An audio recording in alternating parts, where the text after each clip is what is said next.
Welcome on, everyone. Going to get started with the show here in a moment. We've got lots of great ideas from our listeners. We're going to discuss how we are going to curb the scourge that is tanking. But first, John, let's make some faces for the thumbnail. Your thoughts on the Toronto Raptors' attempts to lose some games?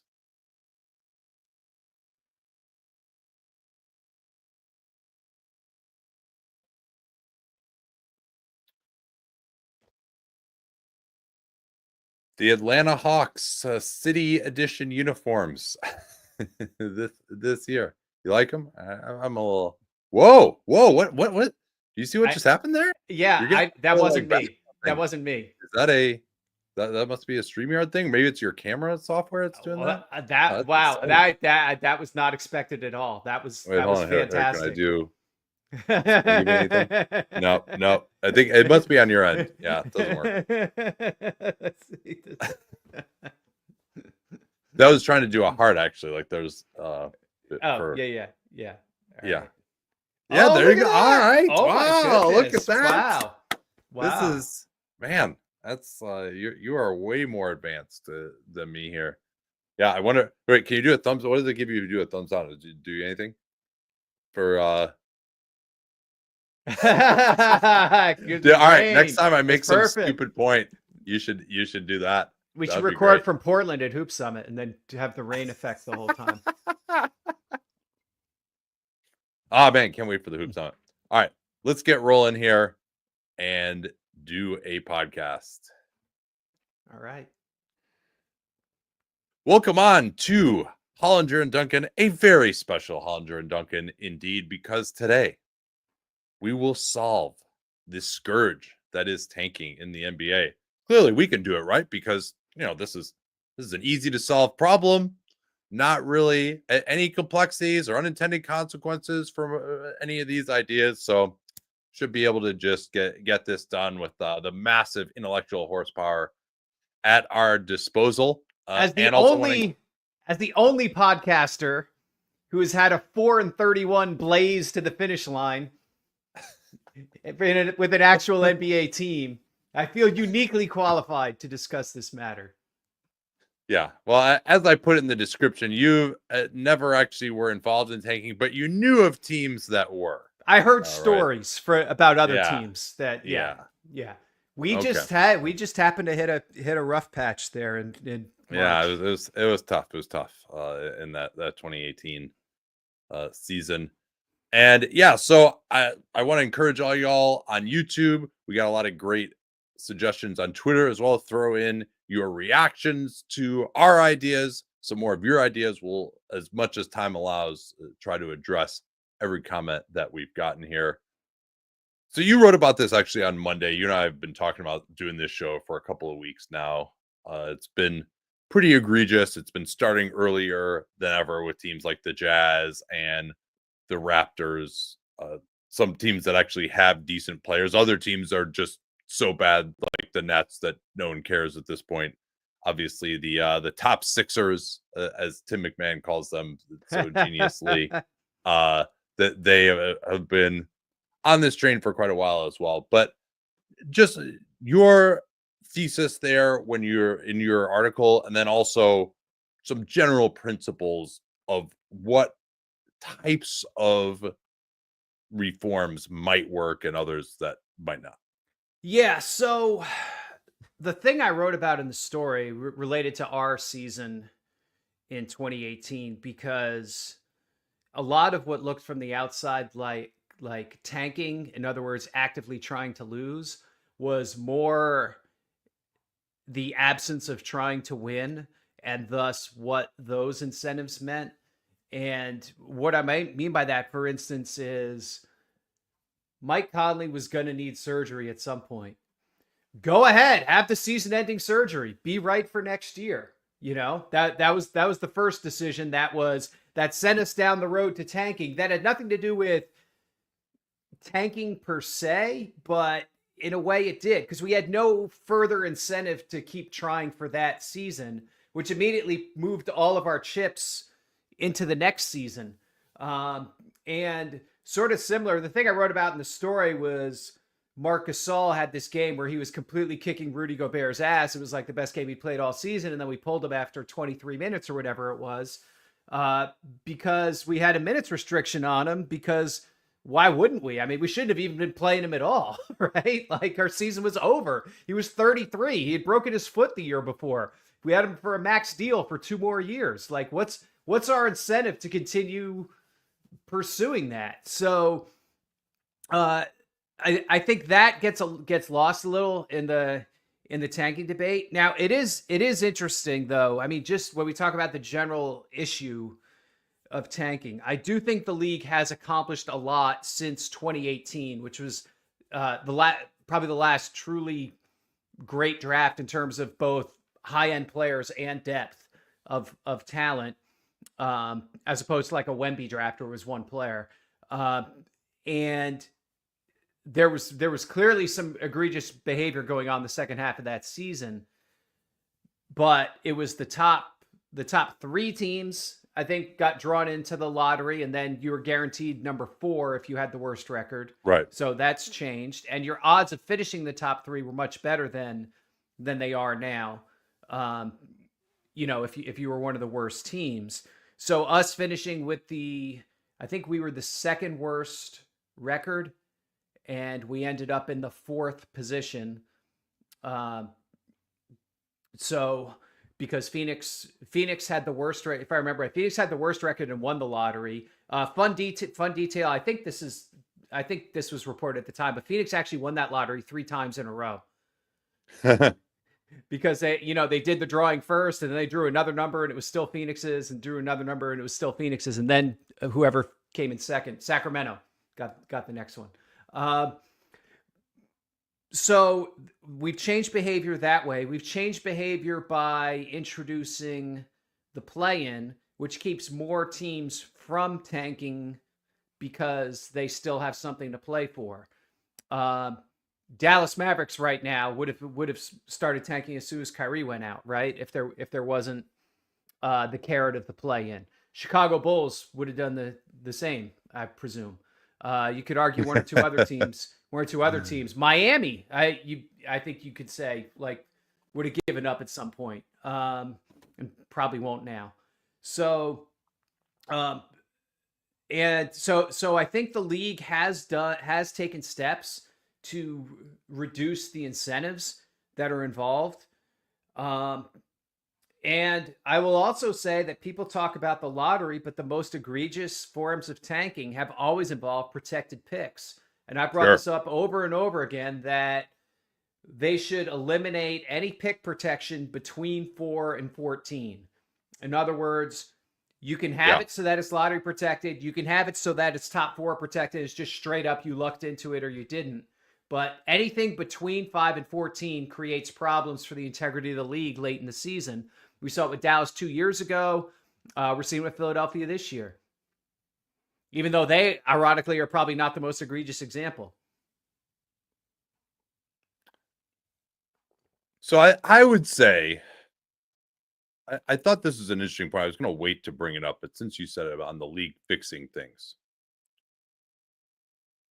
a listener made a pretty interesting point on this, which is maybe it was better when you really had very high odds of getting the number 1 pick in the top 4, and there were only 3 spots that go up into the top 3 instead of 4 spots going to the top 4, because at least then it was only a few teams that were really tanking, whereas now we have like 8 teams that are actively tanking. Part of that is the protected pick aspect, of course. Utah last year, again this year, though they weren't in any danger of giving it up this year, and then obviously the top Sixers with their situation. But now, because you're 8th or 9th, even, you got a decent chance of getting in the top 4. There are way more teams trying to tank than you might have had, say, in that 17-18 season that you talked about. You had, I don't recall that many teams just like really going into the tank, other than you guys, the Suns, etc. And I also don't remember teams just resting every decent player that they have, or doing what Toronto is doing this year. Like, I really don't recall that happening before, where they're just playing their guys for 25 minutes and then just sitting them for the last third of the game. Yeah, Like that's a pretty novel wrinkle that I think is a response to the player participation policy, because what teams used to do, Nate, was just shut guys down. They would just, the Blazers would just say, Damian Lillard, why don't you go, do whatever. Even that, though, I feel like that's in this modern era. Like, I don't recall in like 2016, 2017, guys just getting completely shut down for the season, 20 games left or something like that. I don't know. Maybe my memory is not as good, but I felt like we had Tyreek Evans took some vacay with us that March. I don't know if you remember that one, but that was also part of our program. Well, so before the lottery reform, and I went back and looked at some stuff that I wrote on this very early in my career, 2012, 2013. The bigger issue was, and I think this is part of why lottery reform happened the way it did, was you had teams that were just deciding we're going to be so incredibly awful at the start of the year, of course, like the Sam Hinkie Sixers. I think the lottery reform that started in 19 was a direct reaction to that. And so that I distinguish that as like the season long tanking versus teams that just decide, oh no, we can always just make it up if things aren't going well during the season by completely shutting guys down. And so it doesn't matter if we actually have talent on our team, because we can just shut those guys down and it doesn't matter. Like, that's kind of what the Utah Jazz have done the last 3 years. The trade deadline tank. Yeah. And Portland has done that too, as well, like with shutting down Lillard, and when they still had him, and even what they've done the last couple of years as well with guys like Jeremy Grant, or that's I think they have curbed this.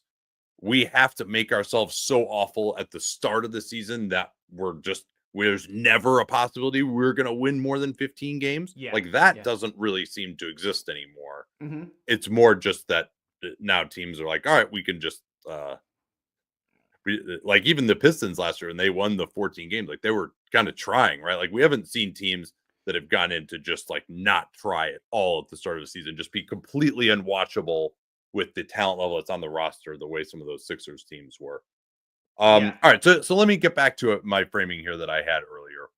A few other things that I think need to happen. This is, I think, was good from your piece, is that it probably needs to be more carrot than stick, because you can always get around the stick. That's what we're seeing right now. Yeah. Like the player participation policy in particular, they're kind of making a joke out of it with what the Jazz have done with Markkanen, with what the Raptors have done with Barnes and other guys. Walker Kessler getting much needed rest, every third game or whatever it is. Or the workarounds are just too really working on his 3-point range. Well, have you seen that recently? He's been instructed to really explore the studio space there, Mark Madsen style. I was gonna bring up Madsen, one of the legendary tank games in NBA history. Another one that came with the protected pick. By the way, quick aside, can you turn your volume up a little bit? Yeah. Did that make it louder? YouTube audience gets this. Here, hold on. Let me see. Let me check the meter. Talk again, please. Check. 1 2 1 2. Check. Yeah, still pretty low. All right. Is that louder? Not really. That's weird, because it's all right. I got the thing like jacked. What, on the microphone itself? Yeah, on the microphone itself. Maybe, are you not on that microphone? No, I'm definitely on. Check your settings. On the settings. All right, I've turned up the mic volume on the settings. Okay, that Did actually do seemed to work, actually. Yeah, I think so. They're talking again.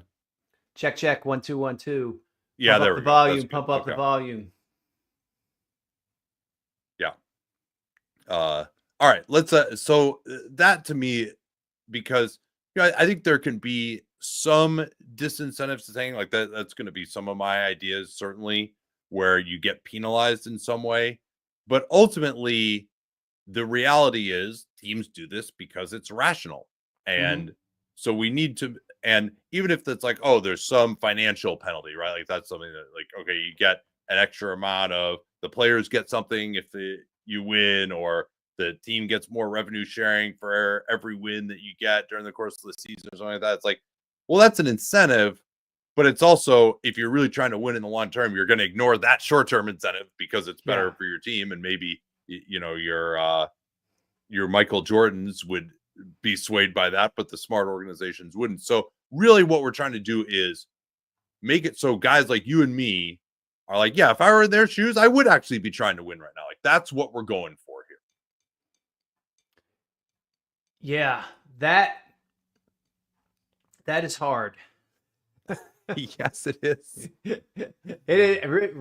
Rationally, like your incentive, the value of the high draft pick is just so much more than the marginal value of finishing 10th instead of 11th. So Yeah. how do you offset that? Well, I will say one more thing before we actually get Mhm. into specifics. The draft is still a good thing, right? If you're gonna, like, for example, the wheel is one that has been thrown out there for over 10 years now that Mike Zarin came up with. To me, the goal is, like, as bad as tanking is, you still need to have a draft. You need to have something where you're at least somewhat giving the worst teams a chance to get into the cycle and Yeah. potentially get a great player, because that's just like having fan bases who are totally disengaged.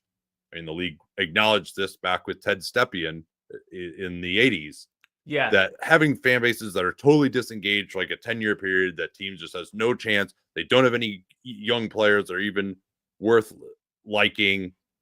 That is much worse for the league than tanking. Do you agree with me on that? Yeah, like you have to give the shitty teams hope. Okay. You want to throw an idea out there? Let's talk about them. Oh, as to like how we fix this? Yes.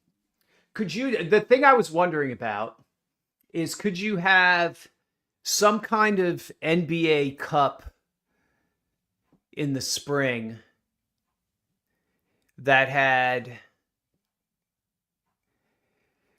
like could it almost be like a play into the play in or something? I don't know. Could you do something for the teams that are out of it that gives them like this sliver of a chance slash something worth playing for slash the possibility of an extra home date revenue, um,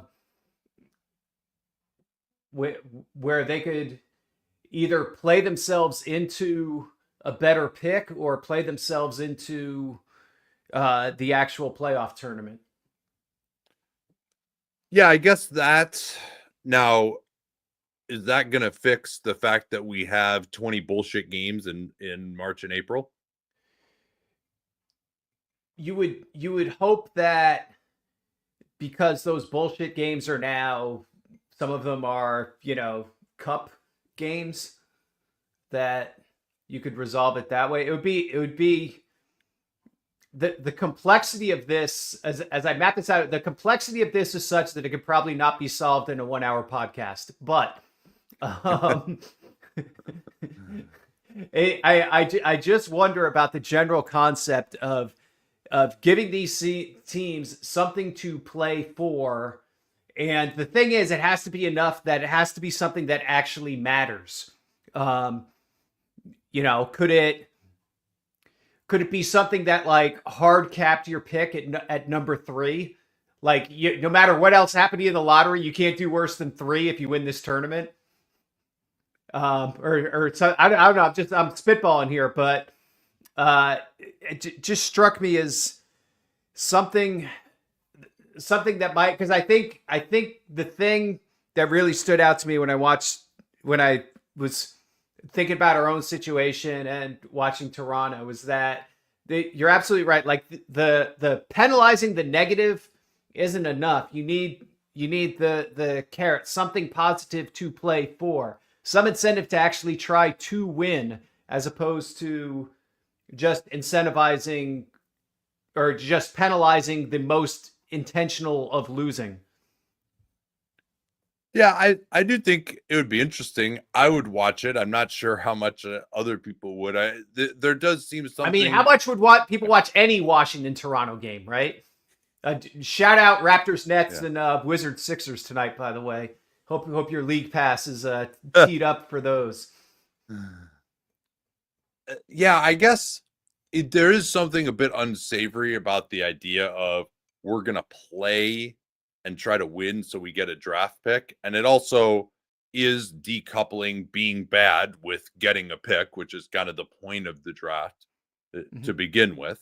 Are you opening up this tournament to every lottery team? Is there a certain cutoff? This is the issue to Yeah. me with all these ideas of like, okay, well, before the trade deadline, it's losses. Then after the trade deadline, it's wins. So, but like, then okay, then everyone's going to just tank before the trade deadline. Is that like, if you have some sort of an arbitrary cutoff, that's always going to lead to some kind of manipulation. Would that be better than the current system? Maybe it would be. But then also, again, like if you're rewarding wins, then you are decoupling the idea of helping some of the bad teams. I mean, would it be cool to see teams that are bad actually trade for players to help them win in the second half of the season so they can get a higher Yeah. draft? Like, yeah, that actually, like, there would just be more teams Yeah. competing, trying to be good. Yeah. I Fewer mean, because the big buyouts. problem, Yeah.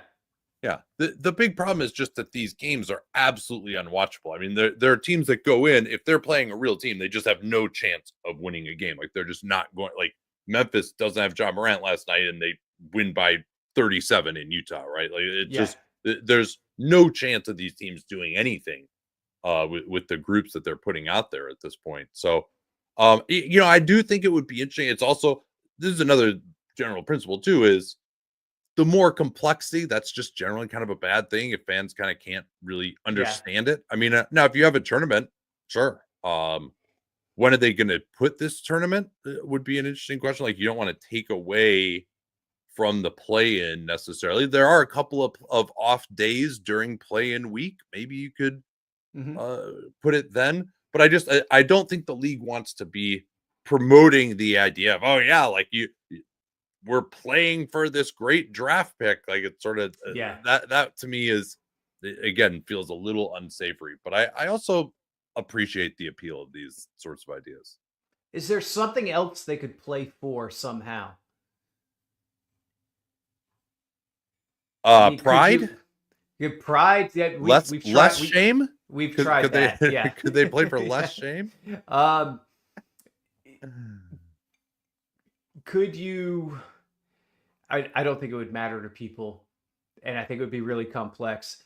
Have the There was one conference this year that did their conference tournament in college basketball where it was like, let's say there were 8 teams in the league. Well, the number 8 team plays the number 7 team in the first round. And then the winner of that advances to play number 6. And the winner of that advances to play number 5. So, like, if you're the 8 seed, you got to win 7 times to win the league tournament. But if you're the 1 seed, you only got to win the final game. And I wonder if it'd probably take too long to execute some kind of Yeah. play-in tournament like that, where you're playing for a seed line all the way through the end of the season. So how would that work? I'm having a little trouble wrapping my head around that one. So, like, the day after the season, number 15 Washington plays number 14 Charlotte. The winner of that gets on a plane and flies to Brooklyn the next day to play number 13 Brooklyn. And the winner of that advances to play number 12 Philly. And the winner of that advances to play number 11 Toronto. Like, it's probably too much, right? I was trying to figure out if there's some way to streamline it so that, but the idea that you get into the bracket with some marginal chance depending on your seed. Now, it's sort of an extension of the play-in, but it's probably too grand an extension. again, I'm spitballing here. Yeah, I mean, there's been talk of doing just a tournament among all the teams there. Although then the other problem is that just devalues the regular season even more as well. I mean, Mhm. that was one of the big arguments against the play-in that I think has been relatively debunked. But it's Yeah. like, man, we played 82 games just to get here. Um, I think the play-in's been great actually because there are other things to play for yeah, besides just the playoff spot. Teams are targeting top 6 or targeting to get 7, 8, and at least get that home game to get themselves in. Or if they're yeah, further down, they want to stay at 9, stay at 10, and give themselves a chance. yeah. Among the top 20 to 22 teams in the league, I think the league has done a great job of increasing the incentive to win games throughout the year. It's just that bottom 8 teams, like once you're not really in play in contention, or you don't care about potentially getting the 10th seed because you know you're not going to go anywhere, that's when it really we just haven't had Yeah. any kind of incentive whatsoever. I mean, because that's just having 8 teams that are just complete bullshit. It Hmm. really sucks. Like as Yeah. you look at the schedule, like it's actually more interesting when they play each other. But when any of those teams is playing a real team, it's just like don't bother watching. You can't, there's no incentive to watch that game at all. Yeah. 100%. This has been a common one, just completely flattening the lottery odds, going back to the Patrick Ewing style lottery, where every team that doesn't make the playoffs gets that an equal chance. What do you think of that? Yeah, people got very pissed off when a 500 Bulls team got Derrick Rose, as you know. That kind of went out Well, the window. I mean, that was a 1.8% chance though back That then. I mean, was it was That's the right. They Magic reformed getting it twice in a the row. odds to, yeah, no, you're right. Yeah. Because they reformed the odds after Rose to make it even harder for a team in their position to win. That's what it was. Yeah, I don't love that. I also think that you might see teams not trying to make the play in, or maybe even not trying to make the playoffs so they could get destroyed by in the 8th seed if the odds were actually that high. Um, Yeah, because we've already seen it a little bit where teams are like, yeah, we could make the play in. I mean, I think Toronto probably with the Tampa tank was one situation. And even this year, like they still had a chance to make the play in, and they kind of opted to pull their cards off the table. all right, let me throw a few out here. Okay. This is one that I haven't heard anywhere. Okay. Why are draft picks so valuable? Obviously, you get a chance at a generational talent, but they also are cost controlled. So maybe just the cap number on rookie scale contracts at the top of the draft should just be a lot higher. Now they don't actually get paid more because that would probably veterans wouldn't be happy about that. But let's say you get Cooper Flag, all right, his cap number is $30 million, and the or any other year it's the same way. So and he only gets paid starting like 12 or 13 or something like that. But I think that would be a way where it's just like, okay, maybe this just isn't quite as valuable. Right? Like, yeah, getting Cooper Flag, paying him $30 million, getting him on a restricted deal, that would be nice. But it's still, and it's particularly if you're going into 2, 3, 4, it's like, it's nice to have this, but also like this could be a little bit more of an outro, sort of like NFL style before they went to like the comically low Yeah. rookie scale. And then that money would just get distributed among other players on the team. So it would more go towards veterans, or it would just get distributed throughout the NBA, however you wanted to do it. So that player isn't actually getting paid $30 million, but that's what his cap number is. And so now you don't have as much of an incentive to get these guys at the top of the draft. That's an interesting one. I'm trying to think of how distorting it would be on the because you actually have to do cap planning then if you're going to be bad in a way that you don't have to right now. The league also doesn't descend the salaries in like the 5 to 10 range nearly enough. Yeah. So there's a little bit of an adjustment that would need to be made there, I think, too.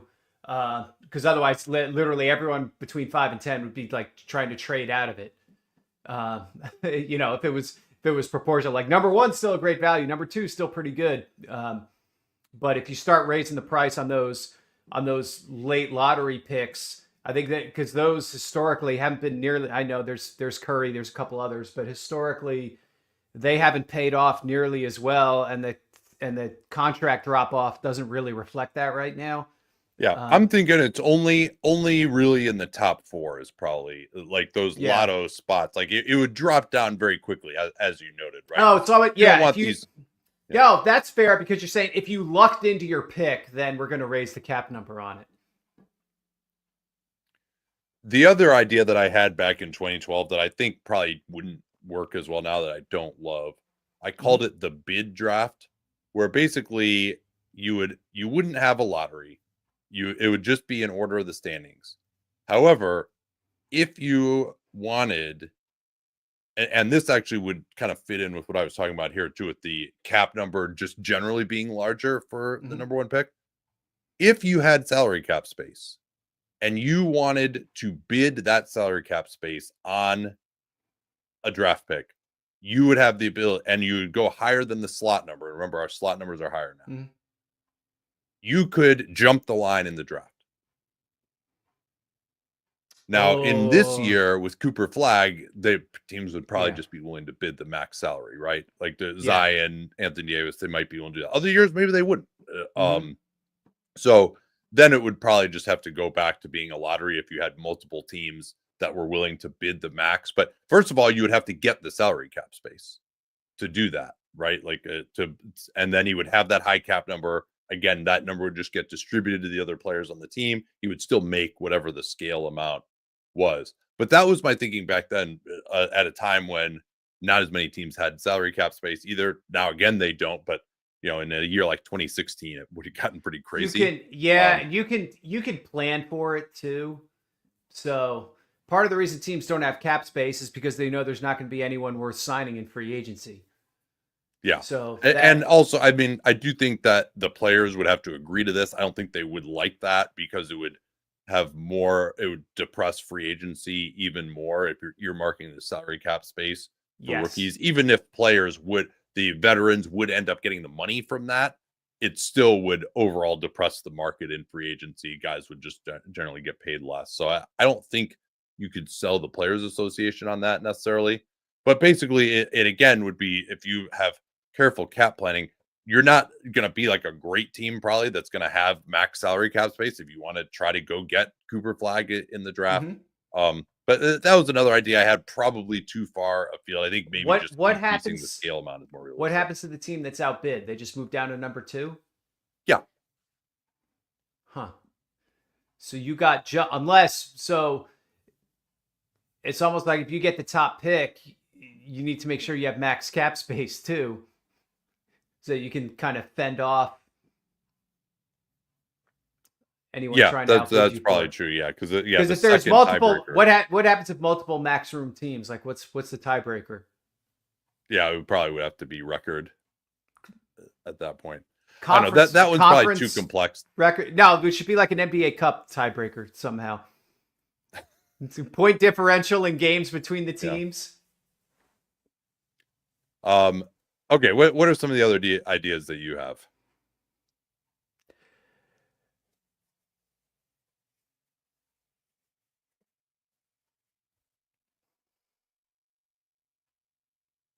I feel like I've had a lot that are like I get 2 steps into it and I'm like, no, actually that won't. Actually, I can throw some more out there. I mean, I've seen the wheel addresses tanking, but it doesn't. Yeah. I think people actually want the draft to be redistributive. Yeah. Right. When it comes to our sports, we're socialists. So I think that's never going away. So there has to be some element of that and quote unquote rewarding the worst teams, for lack of a better word. And so I don't like anything that takes that away. And so probably the most challenging part is maintaining that without incentivizing what we call tanking. I mean, I think that's, I don't like the wheel for that reason. I mean, I do think that the cure would be worse than the disease in Yeah. that respect. I mean, here's the other one that I had. Danny talked about this too. I've talked about this before. Just shorten the season. Have like fewer games. Teams, you're not behind by 37,000 games at the end of the season. Like, it just, with fewer games, you're just closer to being into it. Maybe you still, hit a 4-game win streak, another team hits a 4-game losing streak, and you're right there. It's just more realistic to be in it towards the end of the season. Also, just because there are fewer games, these games aren't like throwaways the way they are Yes. now in an 82 Yes. game season. You're not having the situation where it's realistic to be like, oh, we really got to rest this guy on a back-to-back. It's like, no, you don't have back-to-backs. You have 2 games a week. Like, you should be Yeah. able to play the guy. So that would be a big thing, where just a culture of every game meaning more, being more of an event, and everyone being closer together in terms of the standings, I Yeah. think would make it, would really help a lot. I think the example where you really see that is the NFL, where there's actually, in a good quarterback year, there's crazy incentive to tank. Like, I would argue more than the NBA even. And yet you don't really see that kind of behavior. Yeah, because they don't have a lottery. They just do it straight by record. Yeah. Yeah, and frankly, it's not part of the culture, and part of why it's not part of the culture is you have 1 game a week. Under my proposals, it would be 58 games a year, so basically 2 games a week. So that's one that I think it's not directly related to it, but I do think it would help a lot. Yeah, I mean, the Um, shorter the season, the more compressed the standings, the bigger percentage of the season you still have quote unquote hope, and the fewer just ass games you end up with at the end of the schedule. And I also think the players are less run down too. I mean, part of the reason we get some of these games is because some of these teams have legitimately run out of players too. yeah, So that's exacerbated the situation. and as you noted, and I noted this when I wrote about this years and years ago. This is back before baseball teams realized that it was actually good to have a draft pick. Yeah, yeah. Right, like because they would just, they didn't care what their record was. But they would do the same thing. If September expanded to 40-man rosters, we're going to get a look at these prospects. Like, it doesn't really matter if we're going to win these games if we're out of it. So it is, I mean, even when you look at like what the Brooklyn Nets did all those years that they didn't have their draft picks, it's not like they were just pushing really hard for Damari Carroll to play every game or something like that. Like, Yeah. it makes more sense generally to get a look at younger players. And as you talked about with Gasol that 1 year for you, just preserve the guy for the next season when it actually matters. So again, that's why it needs to be more of the carrot than the stick, in my opinion. Let's see here. All right, let me throw another couple out there. I mean, I think this one is one that I would implement. Is just, if you don't win X number of games, you just are ineligible for the number 1 pick. I think I would probably put that number at maybe 15, maybe 17, something like that.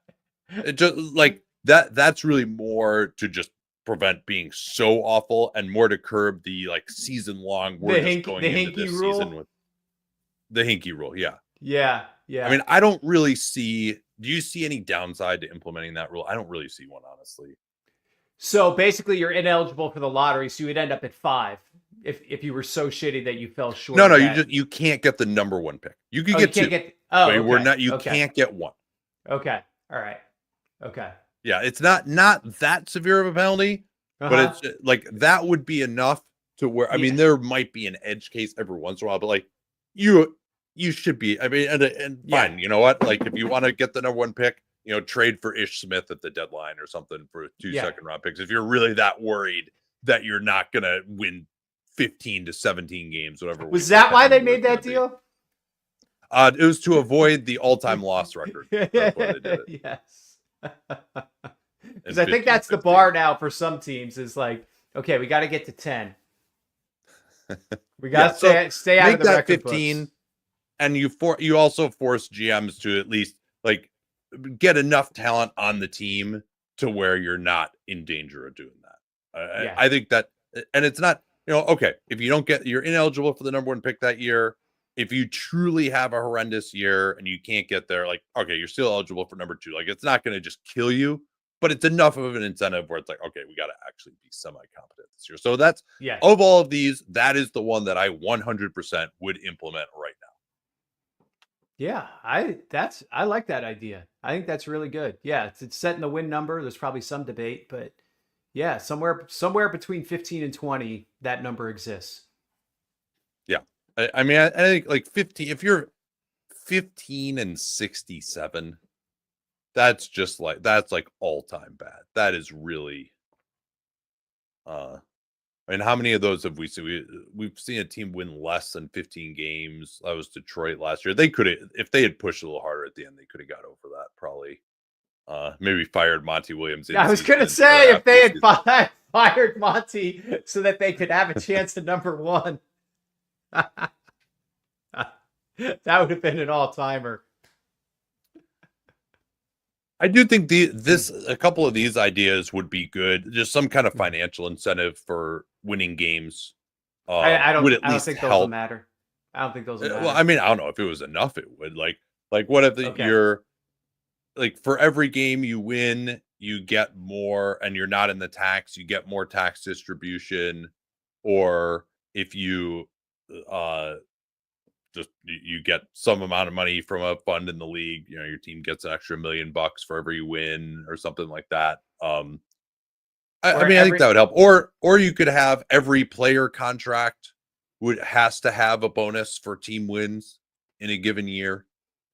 Then at least the players would be like pushing to play. That would be a kind of an awkward situation if they got shut down. I think like those things would help a little bit. I don't think they would solve it, but I think they would help. Don't like that one? Nah, I think there'd be more trade demands. I kind of like that, actually. Yeah. If you're on a shitty team, it's like, come on, I'm missing out. I'm free. I get free money if I'm traded to Cleveland, right? Like, let's go. Well, I think it would have to be only for wins that took place while you were on the team. Still, like, who are you banking? Which horse are you banking on? Yeah, trade me October 18th. Like, trade me, get me out of here. Yeah, I would like to see more trade requests. It'd be good for our business, at least.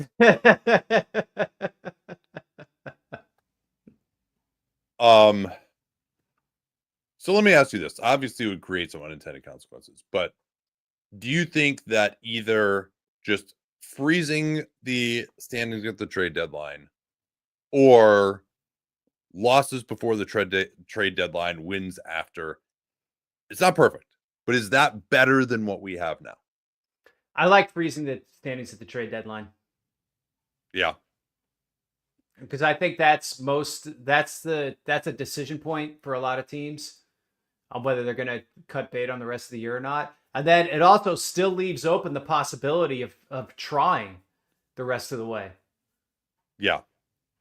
You know, Toronto could have made an honest effort for 10th, and if they didn't get it, like, oh well. Now some teams will argue like, okay, if you're going to do that, I need the same number of home road before the trade deadline and strength of schedule and whatnot. That's where it's going to get a little trickier and whinier probably. But there are elements of that I really like. It makes it a lot harder to do like what Portland did, what Dallas did, where they just blatantly just pull the plug later in the year and are just abjectly awful trying to lose. Yeah. Couple of comments that we've had here. Make the lottery odds the same for the 7 through the bottom. That would certainly lead to tanking to get into the bottom 7. Yeah. But it also, you know, once you're clearly in the bottom 7, you'd probably be okay when you're never going to make it to the bottom 7. It would at least reduce the number of teams that have the incentives to tank. I mean, that's the biggest issue that I have right now. And I love your idea of eliminating pick protection. It's either lotto protected or it's top 4, and that's it. You can't do any pick protection in the middle there. I think that is definitely good. Let's see. There's anything else? Anything else that's just like general concepts that have come to mind for you, or anything else you want to throw out there? I'm, s- I'm I'm just trying to make sure I've thought through every potential negative incentive that comes with freezing the standings. Um, and they would probably have to deal with certain situations, like what if a team makes a late run or whatever. We're Yeah, I just mean, talking about, if you make the playoffs, then obviously you're still not eligible for. yeah, we're talking about, it's basically we use the standings for the 14 teams that didn't make the playoffs. We use the standings as of this date as our marker for how we're delineating the lottery odds. It's early enough that it would be hard for a team to like tank into that in January. That would be like super embarrassing and uh, probably do more harm than good in most cases, I would think. It's the NFL playoffs. Nobody cares.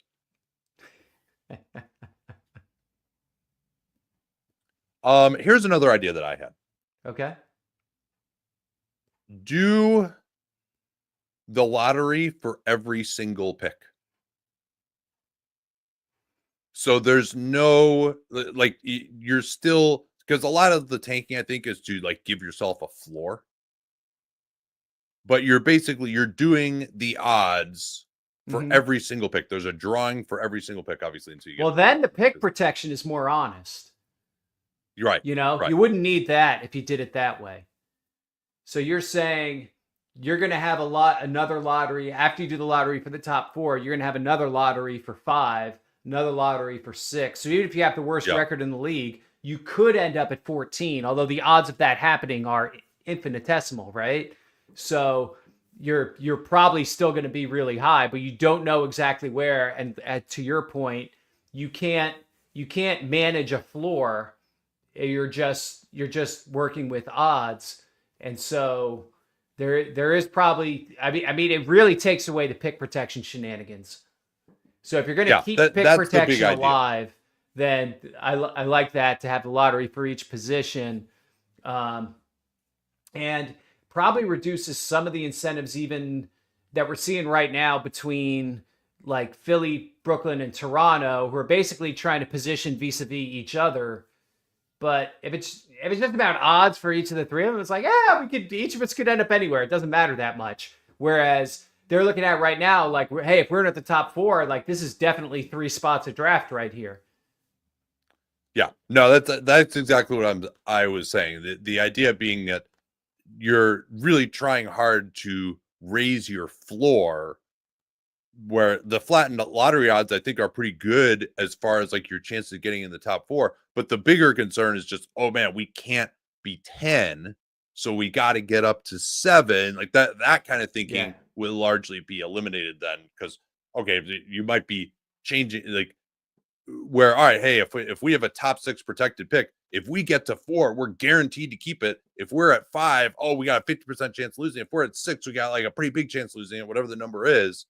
Whereas if you don't have that, now you've got, okay, we've got like, a 4% lower chance of keeping the pick or something if we're in this slot. That is or an 8% lower chance. Yeah. That is just a much different type of incentive. Yeah.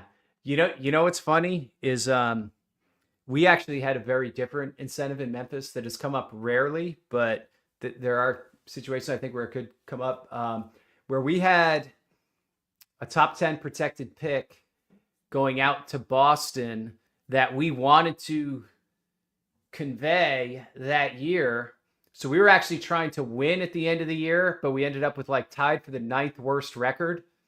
But we ended up moving up to 2 in the lottery because that was the year the Grizzlies got Ja.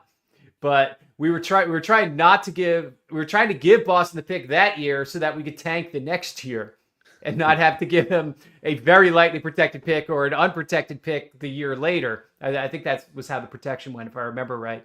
Yeah. But to your point, there was a certain number of wins that if we had gotten to, we would have been pretty much assured of doing that, unless we ended up in the lottery, which obviously we did. and we just missed on achieving that. It was the opposite of your floor argument, but we would have played that out differently, certainly, if it had just been percentages rather than sort of this very clear line of like, yes, if you win one more game than Dallas and don't lose this double overtime game to them that you tried to win, then you would definitely be at 10 or whatever it was, and the pick would go to Boston.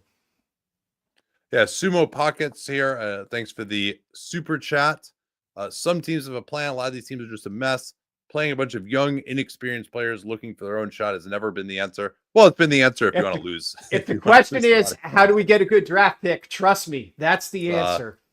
I've seen it in action. Yeah, I mean, and honestly, there have been all these arguments about, oh, you're going to poison the culture and stuff like this. Like, no, Philly, as soon as they got Joel Embiid out there and Ben Simmons, they started winning immediately.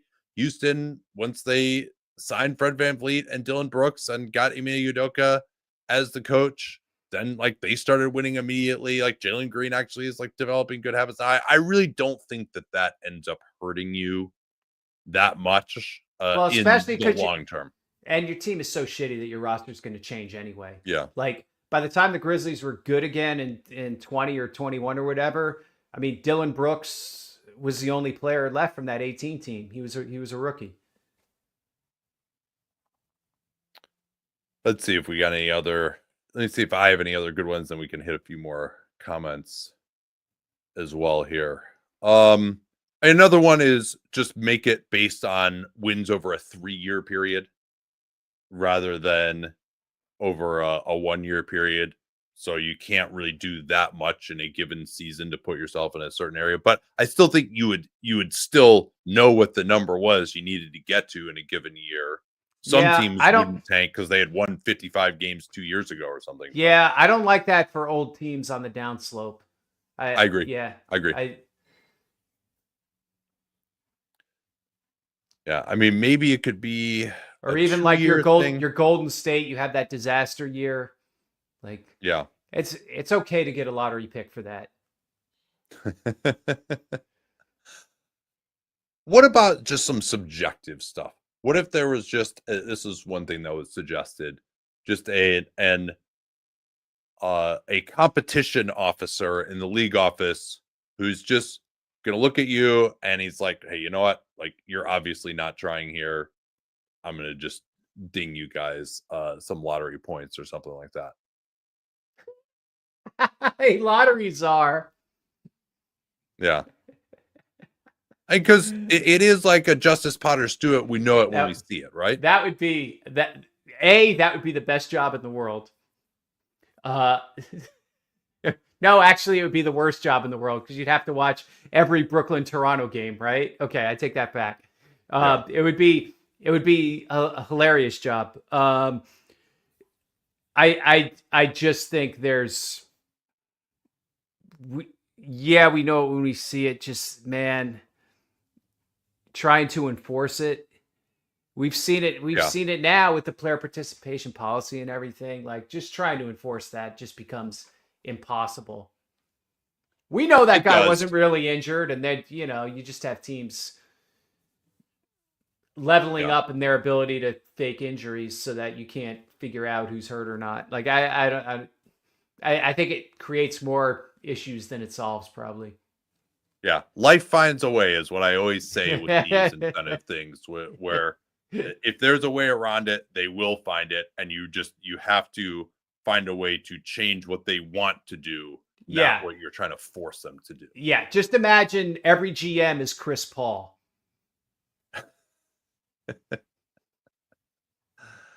I mean, another idea I had was something along the lines of like a 65 game rule for certain for players, where if guys don't play that many games, then you get penalized in the lottery odds. But again, how do you distinguish between that and between legitimate injuries? I mean, that's really tough to do. So I thought of that and then I kind of dismissed it. Yeah, I think teams have already solved that too with the 24 minutes of Lauri Markkanen, 24 minutes of ass strategy. That usually gets them home with an L. Yeah. Personal absences, like is the league going to like dig into personal absences of whether like Larry Marcus is a personal absence? Like, well, okay, like, Yeah. oh well, his Yeah. Personally, are he we wanted gonna to play with Cooper Flag. Yeah. his fifth cousin died, but like they were really close, or like, that now like the competition czar is going to be determining like whether that's okay or not. Yeah, that you probably just don't want to go down that road, and there are even like workplace protection issues with that. Let's see. Ask Chat GPT who deserves it. That's a that's a good one. This is one that was thrown out there too. You just abolish the draft, Mhm. and teams can hoard salary cap space and make an offer, and guys can sign wherever they want to. See, I sort of like that idea, but I don't think it has any chance of actually happening. I mean, the draft is a great way to redistribute money from players who are not in the league but are about to be to the players who are already in the league, right? Because of the rookie scale. Yeah. So I think that's a pretty massive hurdle to implementation in the future, is that you're taking money from players who are currently in the Players Association and giving it to players who are not. So what are the odds?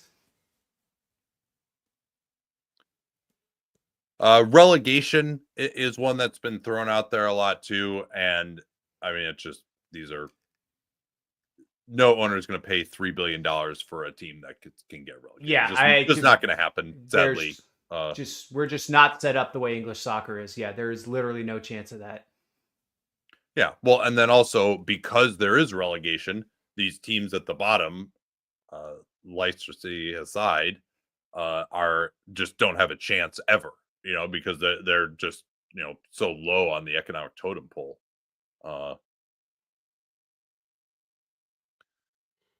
Richard says blackball more people like happened to Hinking.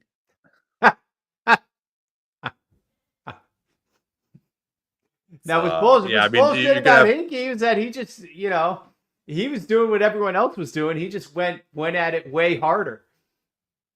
Yeah, well, and I do think that there is like that's what he was doing. That's what my rule of you're ineligible for the number one pick if you don't win 15 games would eliminate that behavior to just be so unbelievably atrocious. And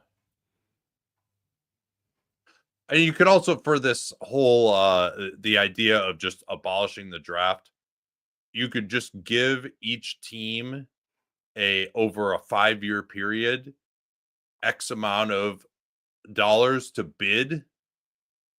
And all right, if you think this is the number one guy, you bid everything for him this year, and now you're going to be picking 30th the next 4 years.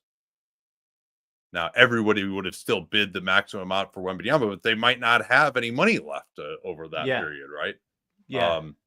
That would probably be a little too complex, though.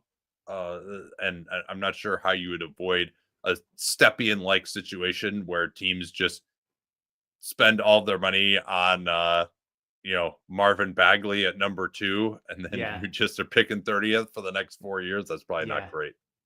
But you do have to protect teams from themselves. That was as soon as that left your mouth, that was my biggest worry. I was like, this is going to separate the smart teams from the dumb teams, like Moses parting the Red Sea, man. All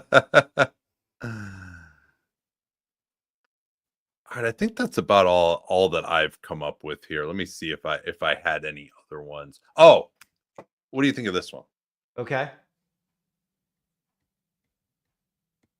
You don't know when it's going to be. Mm-hmm. But for a random 15-game portion of the season, it's wins instead of losses. I saw. And you only find out. You only find out after the season, and it's randomly drawn. Yeah. I saw Kevin Pelton post that. Shout out. That's pretty. Oh, did he? I came up with that independently. That's pretty funny. That he and I both thought of that. That is really cool. That is a really cool idea. Again, if we want to do it that way. Because then, you have to run through the tape, and every game matters roughly equally. You don't know which 15-game stretch it's going to be, right? So Um, and could we say even that the 15 game stretch will be somewhere in the second half of the season, like to incentivize late trying maybe? I like that idea. People will whine again about home road and strength of schedule and all that shit. But I think it's a pretty interesting idea to just incentivize the right kind of behavior. But again, who is the cohort we're saying that for though? So we're saying wins matter, but only for the teams that are the least successful at winning, right? I mean, it probably is just it would be any team that doesn't end up making the playoffs, right? So it'd be in that stretch, your wins determine. Yeah, a win basically counts as a loss, and vice versa for the standings. It would have to be a long enough period where it would actually change some things. I guess the downside there is that there could be legitimately decent teams that are going for the play-in. They're going to win 46 games, and they would just be the ones to benefit much more than, okay, like let's say for the Wizards, you're talking about, all right, in this 15 game stretch, they might win 6 games instead of 4, whereas these other teams are trying anyway. They might go 11-4 during that stretch, and it's just you're benefiting the teams that are actually good more than you're incentivizing the bad teams to try a little bit more. Yeah, probably. I mean, again, if you're offsetting losses with wins, like it gets complicated. It's hard for fans to track and all that shit. It could be, I don't know. Could it be more helpful at the margin? I don't know.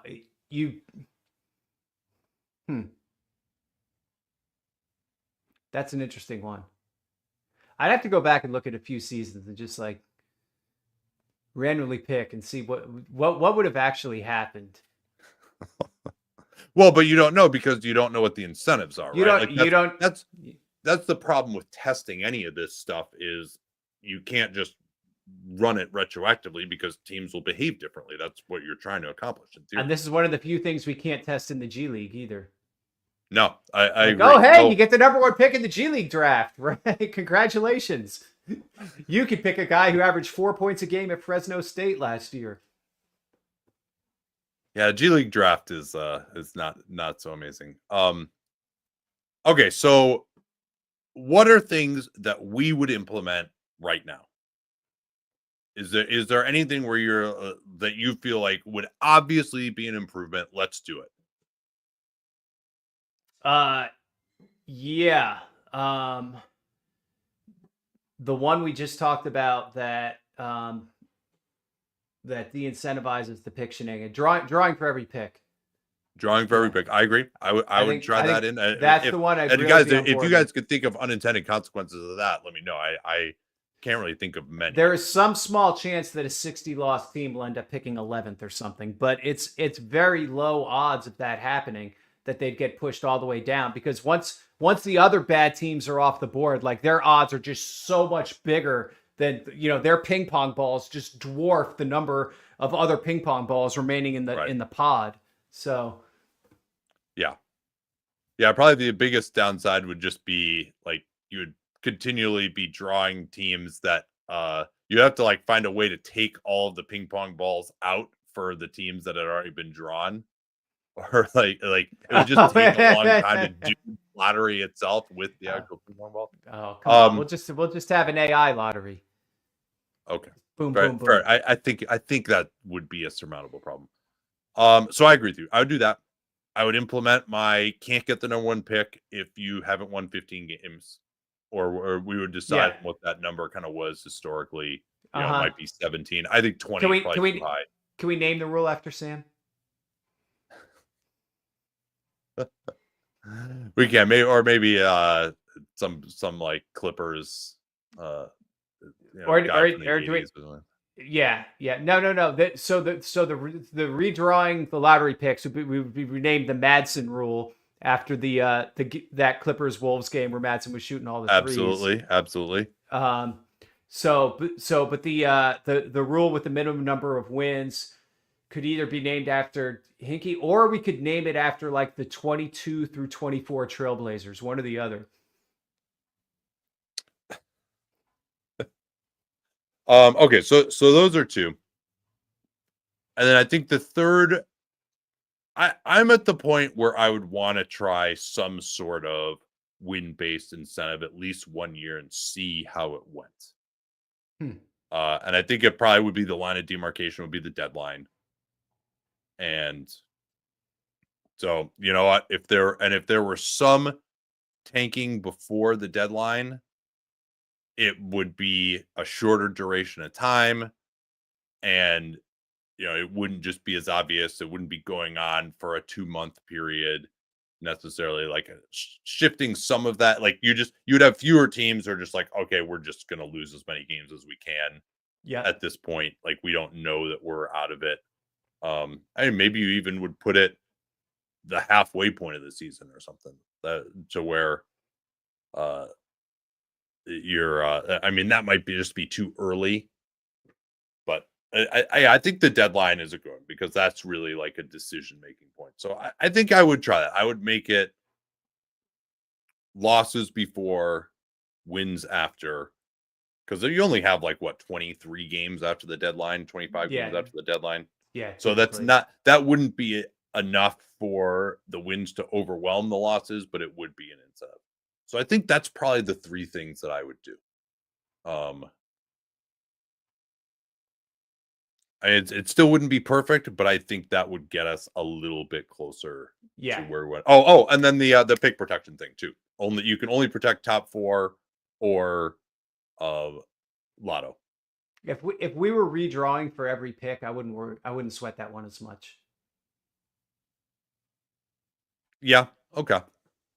I mean, I still don't really see a huge downside of it, honestly. Like it just, why even fuck with it? Are there so many deals that are getting done because it's top 8 protected instead of top 4? Right. There's a scenario where Atlanta might want to actually lose its last game because it has a top 12 protected pick that it owes to Sacramento. No, that is coming from Sacramento. But like Atlanta and Sacramento could end up tied for the 12th worst record theoretically. So like if the Hawks are already locked into the 7 position, and they have the home playing game anyway, if they just lose that final game, that makes them 12th worst if they don't make the playoffs somehow. And then so like there is this weird incentive for them, even though it's not their pick that has the protection, to mess with the other team's protection so that they can keep the pick.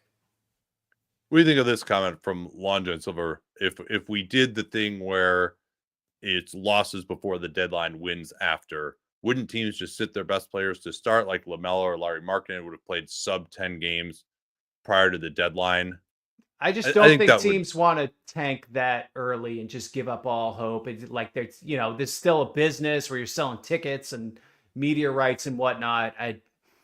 If you want to tank that early and then possibly risk, falling foul of the 15 win, rule that Nate implemented. That's a good point too. Yeah.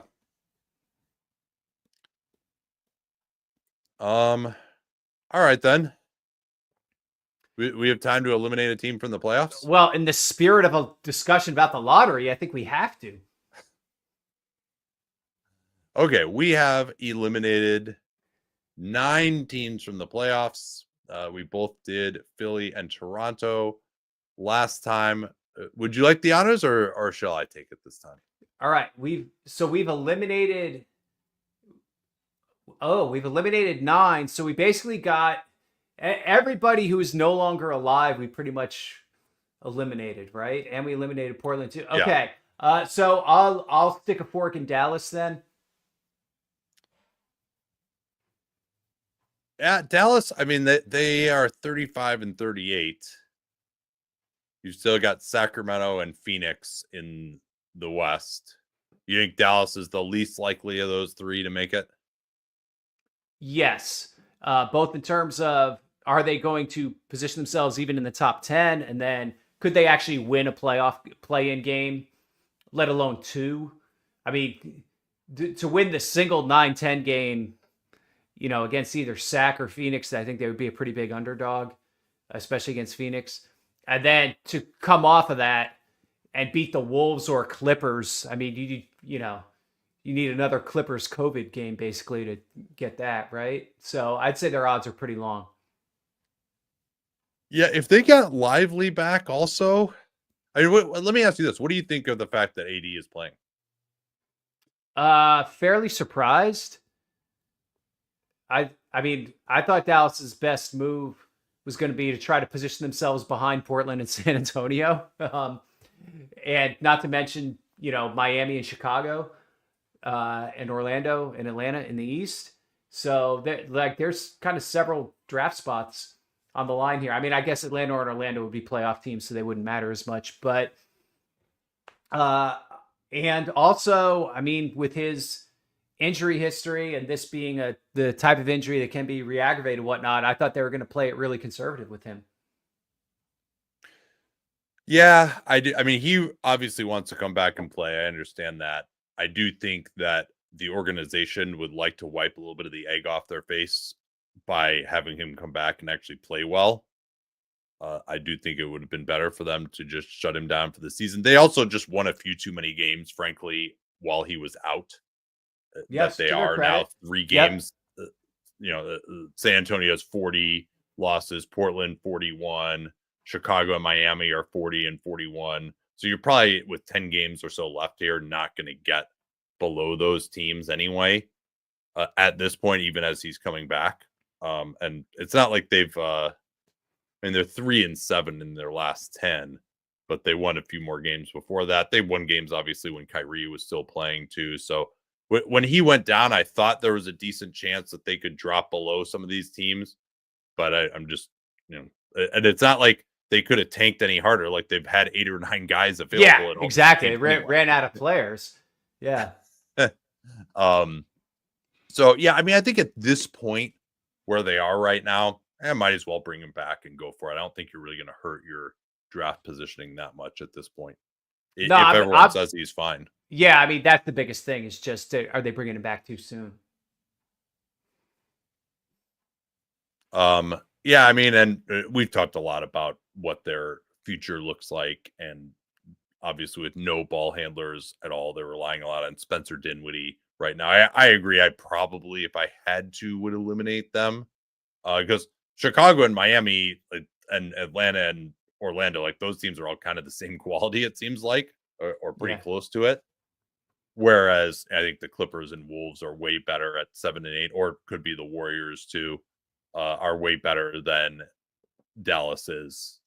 And they're probably the worst bet of those to make the play-in, I suppose. Particularly if AD is going to be still on like a minutes limit, not playing back-to-backs. Like, it seems, although Sacramento is an absolute free fall. Sacramento is 2-8 in their last 10. Yeah. They've had a worse last 10 than Dallas. That's an amazing stat. Yeah, I mean, if I was going to eliminate another team, I mean, they'd be the next ones on my list. I just think it's going to be really hard for them to win twice in the play-in, regardless of who they play. But especially if they have to play like at Phoenix, it's not going well right now. I think some of our questions about Doug Christie in our last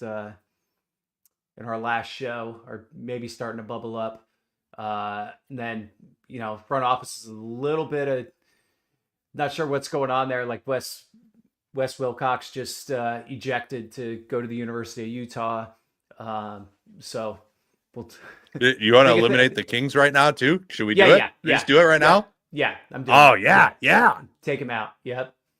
They could be my pick. Okay. Yeah, it feels like this is a absolute sinking ship right now with some of the reporting that's come out. The Doug Christie thing, it doesn't seem like they've really. Sabonis has been in and out of the lineup. It doesn't seem like Zach LaVine is fitting. There'll be these games where LaVine just has like 5 shots in the middle of the fourth quarter. It doesn't really seem to make a lot of sense. They haven't quite found the alchemy there. So it seems like they also have a 6-game road trip coming up. Yeah. Yeah, well, at least on the road trip, Doug Christie can't take him up to the roof of the Golden One Center to watch the beam.